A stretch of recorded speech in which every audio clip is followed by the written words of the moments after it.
Hello my dear friends, मैं राजकुमार और आप देख रहे हैं राज ज्ञान दृष्टि। आज हम बात करने जा रहे हैं कक्षा 12वीं के समाजशास्त्र के अध्याय संरचनात्मक परिवर्तन के एक उपविषय स्वतंत्र भारत में औद्योगिकरण। पहले के भागों में हमने जाना था कि भारत में औद्योगिकरण और नगरीकरण में औपनिवेशिक शासन की भूमिका महत्वपूर्ण थी, और इस भाग में हम संक्षेप में जानेंगे कि औद्योगिकरण को स्वतंत्र भारत की सरकार ने सक्रिय तौर पर बढ़ावा कैसे दिया। यानी कि हमने औद्योगिकरण, नगरीकरण और औपनिवेशीकरण से हम परिचित तो हो गए। अब हम स्वतंत्र भारत में किस तरह से स्वतंत्र भारत की सरकार ने औद्योगिकरण को बढ़ावा दिया उसको हम जानेंगे। और कुछ अर्थों में यह एक प्रकार की प्रक्रिया भी थी जिसमें स्वाधीन भारत के शासक औपनिवेशवाद के द्वारा प्रभावित हुए और विकास को संजोए रखना चाहते थे। और अध्याय 5 में हम भारतीय औद्योगिकरण और इसमें आए परिवर्तनों, विशेषकर सन 1990 के बाद हुए उदारीकरण के बारे में चर्चा करेंगे। अब जो भी भारतीय स्वतंत्र भारत में बदलाव आए उसको हम इस अध्याय में जानेंगे, और जो 1990 के बाद बदलाव आए उसको हम और विस्तार से अपने अध्याय 5 में जानेंगे। भारतीय राष्ट्रवादियों के लिए औपनिवेशिक शासन के दौरान हुआ आर्थिक शोषण एक केंद्रीय मुद्दा था। अब जब भारतीय राष्ट्रीयवादियों के क्या है, औपनिवेशिक शासन के दौरान एक आर्थिक शोषण हुआ भारत का, तो एक केंद्र मुद्दा था। यह केंद्र में यह मुद्दा बना रहा। और औपनिवेशवाद से पहले के भारत की जो तस्वीर तथा कथा साहित्य आदि में दिखती थी उसमें समृद्धि और संपन्नता थी, लेकिन उपनिवेशवाद के बाद के भारत में गरीबी दिखाई देती है। अब क्या है, जो भारत में उपनिवेशवाद हुआ उससे पहले जो हमें जो स्रोत मिलते हैं भारतीय इतिहास या भारतीय सामाजिक संरचना और भारतीय समाज को समझने का, उसमें साहित्यिक जो स्रोत हैं उसमें एक गौरव की गाथा हमें देखने को मिलती है। लेकिन जो उपनिवेशवाद है उसमें जो उसके बाद क्या है, हमें एक गरीबी और दुख देखने को मिलता है भारतीय साहित्य में। तो स्वदेशी आंदोलन ने भारत की राष्ट्रीय अर्थव्यवस्था के प्रति निष्ठा को मजबूत किया। अब क्या है, जो स्वदेशी आंदोलन था उसने भारत की अर्थव्यवस्था को और मजबूत किया कि भारत एक मजबूत राष्ट्र के रूप में उभरे। उस ऐसी कामना लोगों की थी जब हम अंग्रेज़ों से आज़ाद हो रहे थे। तो आधुनिक विचारों के द्वारा लोगों ने अनुभव किया कि गरीबी को दूर किया जा सकता है। अब यह आधुनिक विचार है कि गरीबी को दूर किया जा सकता है, लेकिन पहले क्या था, लोगों का यह मानना था ऐसा कि जो गरीब है वो तो भगवान की देन है, वह तो गरीब ही रहेगा, जो अमीर है वह तो अमीर रहेगा, ऐसा तो भगवान ने बनाया। लेकिन नहीं, जो अब आधुनिक विचार क्या कहता है कि आधुनिक विचार कहता है कि गरीबी को दूर किया जा सकता है। तो स्वदेशी आंदोलन ने भारत की राष्ट्रीय अर्थव्यवस्था के प्रति निष्ठा को मजबूत किया, और आधुनिक विचारों के द्वारा लोगों ने अनुभव किया कि हाँ, गरीबी को भी दूर किया जा सकता है। भारतीय राष्ट्रवादियों ने अनुमान लगाया कि तीव्र और बृहत यानी कि तेजी से और बड़े औद्योगिकरण के द्वारा आर्थिक स्थिति में आवश्यक सुधार किए जा सकते हैं। तो अब भारत के जो राष्ट्रवादी थे, जो लीडर्स थे भारत में, भारत राष्ट्र के, उन्होंने यह अनुभव किया कि हाँ, औद्योगिकरण में तेज़ी से विकास लाकर क्या है, हमारी जो आर्थिक स्थिति है उसको सुधारा जा सकता है, जिसने विकास और सामाजिक न्याय हो पाएगा। और औद्योगिकरण से क्या है, समाज का एक विकास हो पाएगा और जो है न्याय सभी को मिल पाएगा, सामाजिक न्याय मिल पाएगा। तो भारी मशीनीकृत उद्योगों का विकास हुआ और इन्हें बनाने वाले उद्योग पब्लिक सेक्टर्स के विस्तार और बड़े को ऑपरेटिव सेक्टर्स को महत्वपूर्ण माना गया। तो अब जो भारी मशीनरी है और भारी मशीनरी को बनाने वाले जो उद्योग हैं, पब्लिक सेक्टर्स हैं और कोऑपरेटिव सेक्टर्स हैं, इनको क्या है, महत्वपूर्ण माना गया। और जैसा कि जवाहरलाल नेहरू ने सोचा था, आधुनिक और समृद्धशील भारत की नींव बृहत लौह इस्पात उत्पादक उद्योगों या विशाल बांधों और बृहत शक्ति के केंद्रों पर रखी जानी थी। नेहरू का मानना ऐसा था कि जो भारत का समृद्ध सा है, तो पंडित नेहरू का यह मानना था कि जो भारत समृद्धशाली बन पाएगा, भारत का विकास हो पाएगा तो कब हो पाएगा, जब भारत का औद्योगिकरण होगा, जब भारत में उद्योगों का विकास होगा, बांधों का विकास होगा, विद्युत शक्ति का विकास होगा। तो उन्होंने फिर क्या है, आप भांगड़ा नंगल बांध पंडित नेहरू के विचारों को पढ़ सकते हैं। तो पंडित नेहरू के विचारों को और अधिक पढ़ने के लिए कि वो उनका औद्योगिकरण और औद्योगिक विकास को लेकर क्या सोच थी, उसको हम उनके विचारों से जान सकते हैं। जो कि भांगड़ा नंगल बांध जो कि पंजाब में आनंदपुर साहिब और रोपड़ के आसपास स्थित है, वहाँ से हम जान सकते हैं। तो इन्होंने अपने विचार उस पर उत्कीर्ण किए हैं।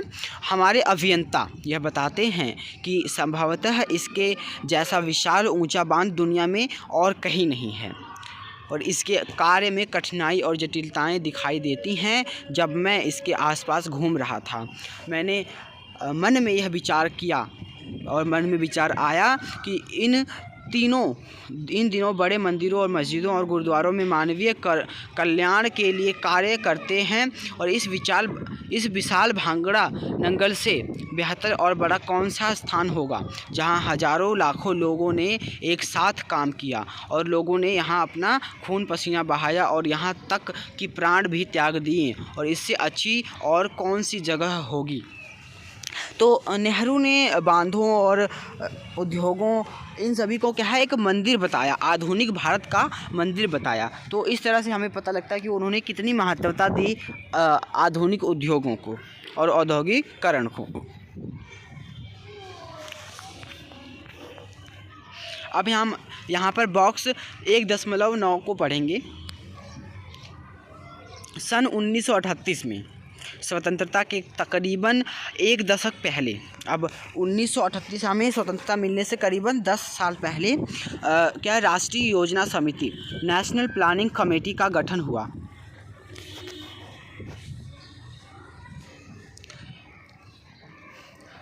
जिसके अध्यक्ष जवाहरलाल नेहरू और संपादक के.टी. शाह थे।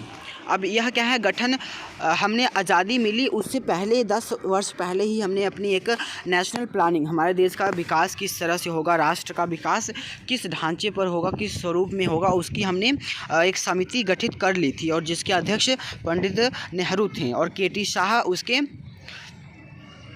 संपादक थे। और यह गठन भारतीय राष्ट्रीय कांग्रेस द्वारा किया गया था। अब जो भारत की सबसे बड़ी पार्टी उस समय थी और लोकप्रिय पार्टी थी, उसके द्वारा किया गया था, कांग्रेस पार्टी द्वारा। और सन 1939 से समिति ने अपना कार्य प्रारंभ कर दिया था। अब 1938 में इसका गठन किया गया, तो 1939 में इसने अपना जो काम है करना शुरू कर दिया था, लेकिन यह ज़्यादा आगे नहीं बढ़ पाई। अब क्या है, यह ज़्यादा आगे तक नहीं बढ़ पाई क्योंकि इसके अध्यक्ष नेहरू को क्या है, ब्रिटिश सरकार ने गिरफ्तार कर लिया था और बाद में विश्व युद्ध भी छिड़ गया था। अब 1939 से 1945 तक हम जानते हैं कि दूसरा विश्व युद्ध हुआ। तो इस सभी हलचलों के कारण क्या है, यह कमेटी है अपना काम आगे नहीं कर पाई और इन व्यवधानों के बावजूद 29 सह समितियों का गठन हुआ। अब क्या है, 29 सह समिति, अब एक बड़ी समिति काम नहीं कर पाई तो 29 छोटी छोटी समितियों को इसी काम को करने के लिए बांट दिया गया और गठित किया गया। 29 समितियों को बना दिया गया, जिन्हें 8 उप समूहों में विभाजित कर दिया गया। अब इन 29 को 8 हिस्सों में बांट दिया गया और जिसके कार्य क्षेत्र में पूर्व नियोजित तरीके से राष्ट्रीय जीवन के विभिन्न पहलू थे।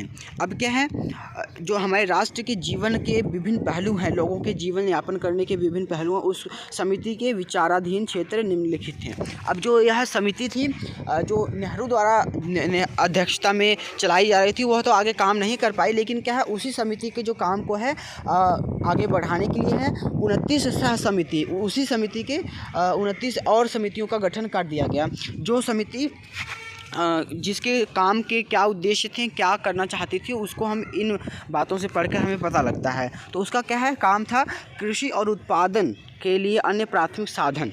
अब जो कृषि और उत्पादन को बढ़ाने के लिए जो अन्य प्राथमिक साधन है, उसको किस तरह से डेवलप किया जाएगा स्वतंत्र भारत में और किस तरह से बढ़ाया जाएगा। तो उद्योग और उत्पादन के अद्वितीय साधन और उद्योग और उत्पादन बढ़ाने के जो क्या साधन होंगे, उसको उस पर काम करना इसका काम था। और मानवीय कारक श्रम व आबादी को क्या किस तरह से विकास करना है इसका, उसको लेकर इसका काम था। और वित्त विनिमय, सार्वजनिक उपयोगिता और आवागमन और संचार को के क्षेत्र में काम करना, और सामाजिक सेवा, स्वास्थ्य और आवास के क्षेत्र में काम करना, शिक्षा, सामान्य और तकनीक और नियोजित अर्थव्यवस्था में महिलाओं की भूमिका के बारे में काम करना इस समिति का काम था। इन सह समितियों और 8 समितियों का काम था। और अनेक सह समितियों ने अपने प्रतिवेदन सौंपे और अंतरिम प्रतिवेदनों को भी समर्पित किया गया, और यह भारत की स्वाधीनता के पूर्व हुआ।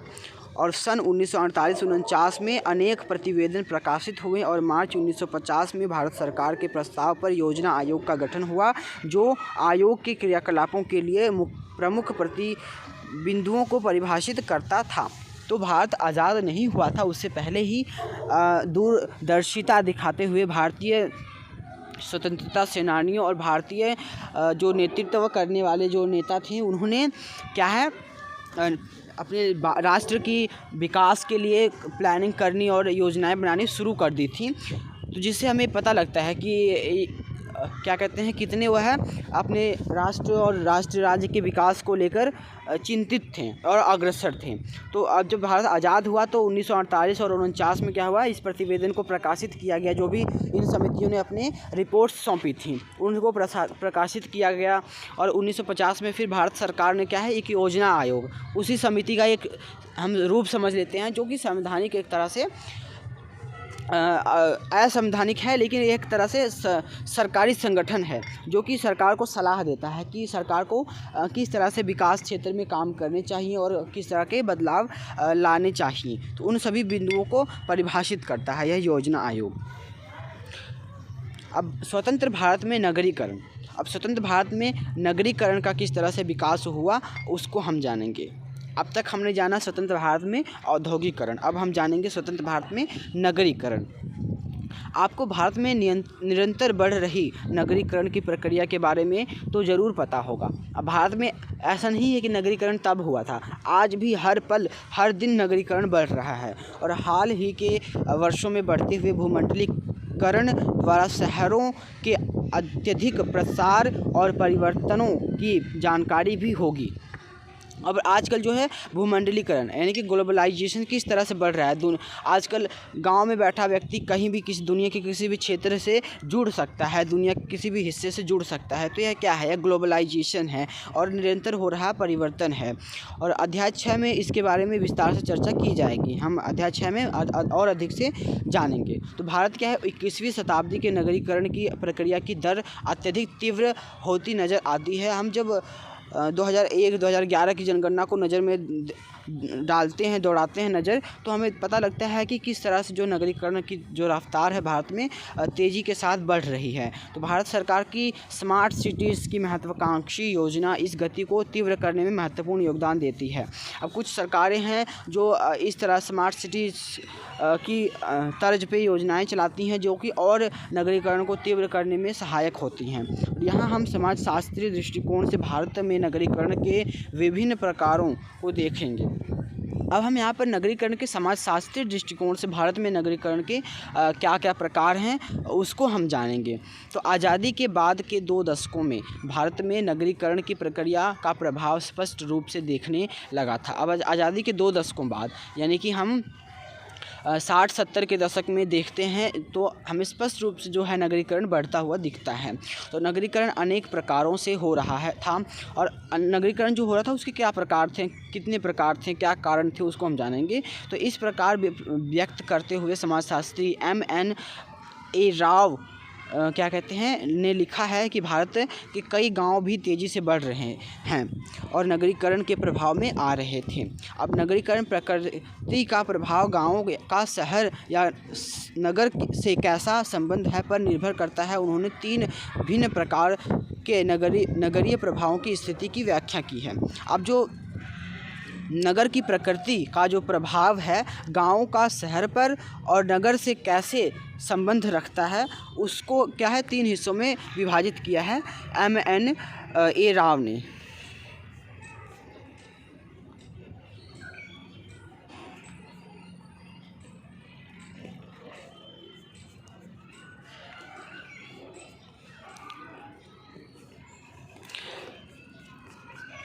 हम पहले यहाँ पर दिया गया एक बॉक्स पढ़ लेते हैं। बॉक्स 1.10 को सबसे पहले वे गांव आते हैं जहां से अच्छी खासी संख्या में लोग दूर दराज के क्षेत्रों में रोज़गार ढूंढने के लिए जाते हैं। अब उन्हीं MNA राव की जो 3 अवधारणाएं हैं नगरीकरण की, उनको हम इस बॉक्स में जानेंगे। तो क्या है, सबसे पहले वे गांव आते हैं जहां से अच्छी खासी संख्या में क्या है लोग दूर दराज के शहरों में रोज़गार ढूंढने के लिए जाते हैं और वे उन शहरों में रहते हैं, लेकिन उनके परिवार के सदस्य गांव में ही रहते हैं। एक इस तरह का नगरीकरण होता है। और उत्तर मध्य भारत के एक गांव माधोपुर में 298 घरों में से 77 घर ऐसे हैं जिनके सदस्य प्रवासी हैं, जबकि 77 अप्रवासियों में से लगभग आधे ऐसे हैं जो बम्बई या कोलकाता में काम करते हैं। कुल अप्रवासियों के 75% ऐसे प्रवासी हैं जो गांव में अपने परिवार को नियमित रूप से पैसे भेजते हैं और 83% अप्रवासी प्रत्येक साल या 4 से 5 बार या 2 साल में एक बार अपने गांव में आते हैं। और बहुत सारे प्रवासी केवल भारतीय नगरों में ही नहीं बल्कि विदेशों में भी रहते हैं। और जैसे गुजरात के गांवों के अनेक प्रवासी अफ्रीका और ब्रिटेन के शहरों में रहते हैं और इन लोगों ने अपने गांव में आधुनिक फैशन के मकान भी बनवाए हुए हैं और इन्होंने ज़मीन जायदाद में भी निवेश किया हुआ है तथा शिक्षण संस्थान और जन कल्याण के लिए स्थापित ट्रस्टों को भी दान दिया है। अब MNA के अनुसार, समाजशास्त्री MNA राव के अनुसार क्या है, पहले तरीके का जो नगरीकरण है या पहले तरीके का जो पलायन है और किस तरीके का होता है, जिसमें क्या है कि गांव का घर का एक सदस्य क्या है किसी नगर में जाता है और शहर में जाकर वहां पर अपने रोज़गार करता है और वहां से जो पैसा अर्जित करता है उसे अपने गांव भेजता है और उस गांव में जो उसके जो परिवार पीछे रह गया है उसका वह परिवार उस पैसे से अपना भरण पोषण करता है। और क्या कहते हैं, यहाँ पर एक हमें गांव माधोपुर का उदाहरण देते हुए बताया गया है कि उस गांव का जो है 298 गांव में से क्या है 77 घर ऐसे हैं जहाँ पर कि हर एक सदस्य प्रवासी है। तो यहाँ पर दिखाया गया है एक उदाहरण द्वारा कि किस तरह के अप्रवासियों का जो है ज़्यादा पलायन बड़े शहरों में जैसे कि मुंबई और कलकत्ता में है और जो प्रवासी किस तरह से नियमित रूप से पैसा भेजते हैं और कुछ प्रवासी 2 साल 4 और 5 साल में अपने गांव वापस जाते भी हैं और कुछ प्रवासी ऐसे हैं जो उनका विदेशों में भी पलायन होता है। तो यहाँ पर गुजरात से किस तरह से दक्षिण अफ्रीका या अफ्रीका या ब्रिटेन में पलायन होता है उसको हमें दिखाया गया है। और जो वहाँ से पैसा भेजते हैं तो उस पैसे से क्या है एक नए तरीके का जो है गाँव में घर बनता है, शहरी रंग ढंग से जो गांव में नए फैशन के जो घर बनाए जाते हैं और लोगों का जो खान पान है वो बदलता है, प्रभावित होता है। और यह लोग जो हैं पैसा शहरों से भेजकर गांव में भी अलग अलग जो सार्वजनिक क्षेत्र में भी निवेश करते हैं, अपने निजी क्षेत्र ज़मीनों में भी निवेश करते हैं और बहुत से ट्रस्टों में दान भी देते हैं। तो ये पहले प्रकार का जो पलायन हुआ, पहले प्रकार का नगरीकरण हुआ। और दूसरे प्रकार का शहरीकरण का जो प्रभाव है उन गाँवों में देखा जाता है जो औद्योगिक शहरों के निकट स्थित होते हैं। अब जो दूसरा शहर जो प्रभाव है, शहरी प्रभाव है दूसरे तरीके का, उसका क्या है, वह गांव या कस्बे जो कि शहरों से बिल्कुल निकट और पास स्थित होते हैं। जब एक भिलाई जैसा औद्योगिक शहर उभरता है तो उसके आसपास के कुछ गाँव की पूरी ज़मीन उस क्षेत्र का हिस्सा बन जाती है और जबकि कुछ गाँव की आंशिक भूमि अधिग्रहित की जाती है और ऐसे गाँव शहरों में प्रवासी कामगार आते ही रहते हैं और जिससे गाँव में मकानों की मांग बढ़ जाती है और बाज़ार का विस्तार होता है और साथ ही साथ स्थानीय निवासियों और प्रवासियों के बीच के संबंधों को संतुलित करने की समस्या भी उत्पन्न होती है। महानगरों का उद्भव और विकास तीसरे प्रकार का शहरी प्रभाव है। तो हम दूसरे प्रकार के शहरी प्रभाव को क्या जाना हमने इसमें कि इसमें क्या है कि जो शहर मुख्य शहर है उसके आसपास का जो क्षेत्र है वह उस मुख्य शहर में शामिल होता चला जाता है। यानी कि उस मुख्य शहर के आसपास जो रहने वाला जो गांव है, क्षेत्र है, उसमें जो रहने वाले निवासी हैं उसमें जो है क्या लोगों की जनसंख्या बढ़ने लगती है क्योंकि वहाँ पर जो मुख्य शहर में जो पलायन है वो बढ़ता जाता है और उस आसपास के क्षेत्रों में जो रहने के लिए जो मकान है उनकी मांग बढ़ने लगती है। तो मांग बढ़ने से वहाँ पर जो आबादी बढ़ती है तो आबादी बढ़ने करने से वहाँ का जो बाज़ार है वह मजबूत होता है, वहाँ का बाज़ार विकसित होता है। तो वहाँ के जो प्रवासी हैं और मूल निवासी हैं उनमें जो एक तरह का जो संघर्ष है, उनके संघर्ष को नियंत्रित और संतुलित करना क्या है, एक समस्या के रूप में उत्पन्न होता है। और यह दूसरे प्रकार का जो है शहरी प्रभाव होता है। अब तीसरे प्रकार का जो शहरी प्रभाव है उसका क्या है, महानगरों का उद्भव और विकास तीसरे प्रकार का शहरी प्रभाव है, और जिससे निकटवर्ती गांव प्रभावित होते हैं। अब जो बड़े बड़े महानगर विकसित होते हैं तो उससे क्या है, जो उसके आसपास के जो गांव है वह क्या प्रभावित होते हैं, और नगरों के विस्तार में कुछ सीमावर्ती गांव पूरी तरह से नगर में प्रसार में विलीन हो जाते हैं। अब जो उसके आसपास के जो क्षेत्र के जो गांव हैं वही दूसरे टाइप के गांव तो क्या है, नगरों में शामिल हो जाते हैं। तो उस गांव में जो कि जबकि वे क्षेत्र जहां लोग नहीं रहते थे, नगरीकरण विकास के लिए प्रयोग कर लिए जाते हैं। और जो नगर के आसपास का जो क्षेत्र जहां लोग नहीं रहते थे और खाली जगह ज़मीनें हुआ करती थी, वह भी उस नगर का हिस्सा बन जाते हैं और उसमें शामिल हो जाते हैं। तो जो नगरीकरण के तीसरे प्रभाव के कारण जो गांव उस नगर में शामिल हो जाते हैं, तो जो गांव है, गांव नहीं रह जाते हैं बल्कि एक शहर के रूप में विकसित हो जाते हैं। तो उस गांव में जो रहने वाले लोगों की संस्कृति है वह भी प्रभावित होती है, और लोगों का जो रहन सहन है वह पूरी तरह से बदल जाता है। तो यह तीसरे प्रकार का प्रभाव हुआ। अब चुने हुए महानगरों की जनसंख्या, नगरीय एग्लोमरेशंस यहाँ पर दिखाया गया है कि किस तरह से नगरीय विकास है और नगरीय वृद्धि है तेज़ी से हुई है। तो यहाँ हम अपने देखते हैं कि नगरीय जनसंख्या मिलियन में किस तरह से बढ़ती है, और 1951, 1961, 1971, 1981, 1991 और 2001 और 2011 में किस तरह से जनसंख्या में ये चार्ट के माध्यम से हमें दिखाया गया है कि वृद्धि होती चली गई है। अब चुने हुए कुछ महानगरीय शहरों की दशकीय वृद्धि दर प्रतिशत में। अब यहाँ पर कुछ चुनिंदा शहर हैं, वहाँ हमने ऊपर पढ़ा कि इसमें सभी शहर शामिल हैं, सभी नगर शामिल हैं जिनका विकास इस तरीके से तेज़ी से हुआ। इसमें क्या है, कुछ चुने हुए शहर हैं जिनका विकास इस तरीके से हुआ है, और इनका विकास प्रत्येक 10 वर्षों में इतनी तेज़ी से और तेज़ गति से हुआ है। तो ऊपर दिखाया गया चार्ट दर्शाता है कि भारत में नगरीय जनसंख्या और यूए यानी कि कस्बों की संख्या बढ़ रही है, और दूसरा चार्ट दिखाता है कि नगरीय आबादी का प्रतिशत बढ़ रहा है। हमें पहले में क्या पता लगता है, पहले में पता लगता है कि जो नगरीकरण है और नगरीय क्षेत्र हैं वह किस तरह से बढ़ रहे हैं, और दूसरा हमें दिखाता है कि जो नगरीय आबादी है और नगर में रहने वाली आबादी है वह किस तरह से बढ़ रही है, कितनी तेज़ी से बढ़ रही है।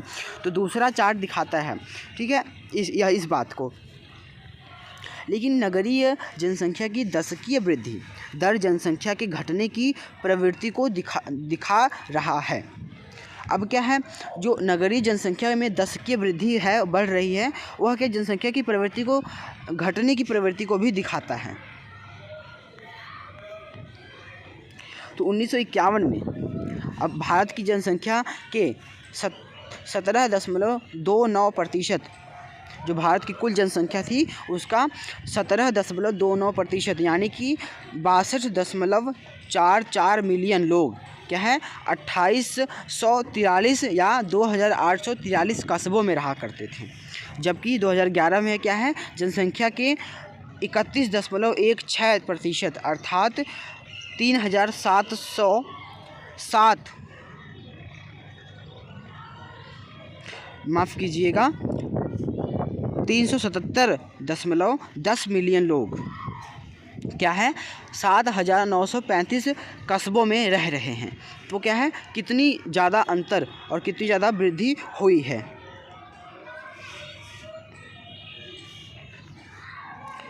यह निरक्षेप संख्या कस्बों की संख्या और नगरों जनसंख्या के प्रतिशत भाग के रूप में स्थिर वृद्धि दर्शाती है। हालांकि 1981 और 2001 में नगरीय जनसंख्या में गिरावट दिखाई देने वाली दशकीय वृद्धि दर से प्रतिशत को उल्टा कर दिया, और 2011 में इसमें मामूली सी वृद्धि दिखाई देती है। और 1951 में नगरीय आबादी की दशकीय वृद्धि दर 41.42 थी, और 2011 में 31.80 थी। तो यहाँ पर समझने की बात यह है कि जो 1981 से 2001 में क्या है, नगरीकरण तो तेज़ी से बढ़ा है, लेकिन जो नगरीय आबादी है उसमें गिरावट दर्ज हुई है। और पहले क्या हुआ करता था कि नगरीकरण तेज़ी से बढ़ रहा है 1981 से पहले, तो नगरीय आबादी है वह भी तेज़ी से बढ़ रही है। लेकिन 1981 से बाद क्या हुआ कि अब नगरों में लोगों को अवेयरनेस बढ़ी है, लोगों की शिक्षा में बढ़ोतरी हुई है, साक्षरता में वृद्धि हुई है। तो लोगों को जो बढ़ती आबादी का जो भय है और एक जागरूकता है वह पैदा हुई है। तो जिससे क्या है, नगरीय आबादी में घटी या कमी हमें देखने को मिलती है। तो लेकिन जो नगरीय क्षेत्र है उसमें वृद्धि होती नज़र आती है। अब पूरी चर्चा का हमारा निष्कर्ष क्या है कि आपको यह तो स्पष्ट लग रहा होगा कि उपनिवेशवाद केवल इतिहास का विषय नहीं, बल्कि यह आज भी हमारे दैनिक जीवन में जटिल रूप में मौजूद है। और इस अध्याय से यह प्रकट होता है कि औद्योगिकरण और नगरीकरण का मतलब केवल उत्पादन व्यवस्था, तकनीक, नवीकरण, आबादी की सघनता ही नहीं, इसके अलावा यह हमारे जीवन का एक अंतरंग हिस्सा है। और आप स्वतंत्र भारत में औद्योगिकरण और शहरीकरण के बारे में और विस्तार से अध्याय 5 और 6 में पढ़ेंगे। तो हमने इतना तो जान लिया कि हम उपनिवेशवाद का शिकार भारत हुआ और औद्योगिकरण, नगरीकरण हुआ। तो हम इस विषय को इतिहास में पढ़ें ऐसा ज़रूरी नहीं है। यह एक सामाजिक पहलू भी था और सामाजिक परिवर्तन भी हो रहा है और हुआ था। तो इसको केवल इतिहास से जोड़कर देखना इसको सीमित करने वाली बात होगी। तो हमने जाना कि किस तरह से लोगों का सामाजिक परिवर्तन हुआ और तकनीकी और नवीनतम आबादी की सघनता में किस किस तरह के परिवर्तन आए। और हम स्वतंत्र भारत में जो औद्योगिकरण और नगरीकरण हुआ इसको और अधिक जानेंगे अपने अध्याय 5 और 6 में। तब तक के लिए हम मिलते हैं अगले वीडियो में।